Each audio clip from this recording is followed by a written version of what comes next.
देतो की आपण आज या ठिकाणी खर तर साखर सम्राट महाराष्ट्रात अनेकांना म्हटलं जातं, मात्र खऱ्या अर्थाने महाराष्ट्रात साखर सम्राट कोणाला म्हणावं तर बाबूरावजी बोत्रे पाटील यांना म्हणावं लागेल.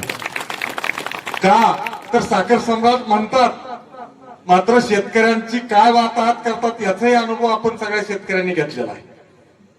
त्यामुळं खर तर मी रामभाऊंचं मनपूर्वक आभार मानतो, त्यांना धन्यवाद देतो की आपण खऱ्या अर्थाने यशस्वीपणे 17 साखर कारखाने चालवून खऱ्या अर्थाने ज्यांना साखर सम्राट म्हणावं लागेल अशा व्यक्तीचा या ठिकाणी आज त्यांनी सत्काराचं आयोजन केलं.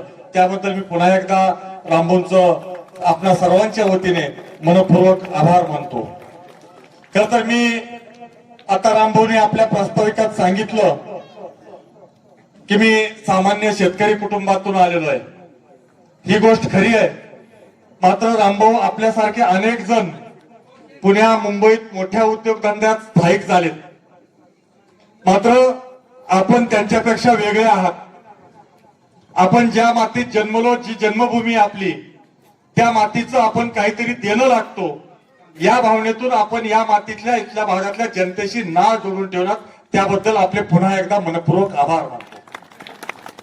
का तर अनेक उद्योजक पुणे मुंबईत आपल्याला माहिती आहेत, मी त्या सगळ्यांचा नामोल्लेख करत नाही, अनेक जण आहेत. मात्र इथल्या माणसाची त्यांना काही घेणं देणं नाही, इथल्याच भूमीशी, जन्मभूमीशी, आपल्या मातृभूमीशी काही घेणं देणं नाही. मात्र रामभाऊंनी आपल्या जन्मभूमीशी नाळ कायम ठेवली. खर तर त्यांचा स्वभाव पाहिला तर या मातीने मला काय दिलं, या जन्मभूमीने मला काय दिलं, त्यापेक्षा मी ज्या जन्मभूमीत ज्या मातीत जन्मलो त्या मातीसाठी मी काय करू शकलो याचा आदर्श म्हणजे उत्तम उदाहरण आहे रामभाऊ पवार. आणि रामभाऊनी आता याआधी सांगितलं की या तालुक्याची ओळख दुष्काळी तालुका होता. खर तर बोत्रे पाटील साहेबांना मी सांगू इच्छितो, खर तर आमचा तालुका दुष्काळी तालुका होता. तुळशीच्या लग्नाला आमच्या तालुक्यात तुळशीच्या लग्नाला ऊस आणायचं म्हटलं तर 10-5 गावं शोधून ऊस सापडत नव्हता साहेब. ही वस्तुस्थिती आमची.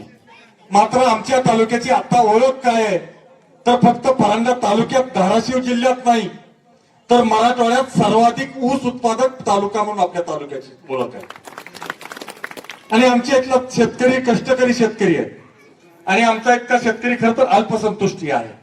खरं तर आमच्या तालुक्याच्या दुष्काळ 5वीला पुजलेला, सातत्याने दर 2-4 वर्षाला दुष्काळ पडलेला. मात्र आमचा शेतकरी कधी नावमेद झाला नाही, खचला नाही. पुन्हा उभारून, पुन्हा नव्या उभारीने उभारून त्याने पुन्हा कष्ट करून आपली शेती करण्याचं काम केलं. आणि मी अल्पसंतुष्टी यासाठी म्हणलं की आमचा तालुका महाराष्ट्रात रब्बी ज्वारीसाठी प्रसिद्ध होता. खरं तर महाराष्ट्रात सर्वाधिक लेवीची रब्बी ज्वारी देणारा म्हणून आमचा तालुका आहे.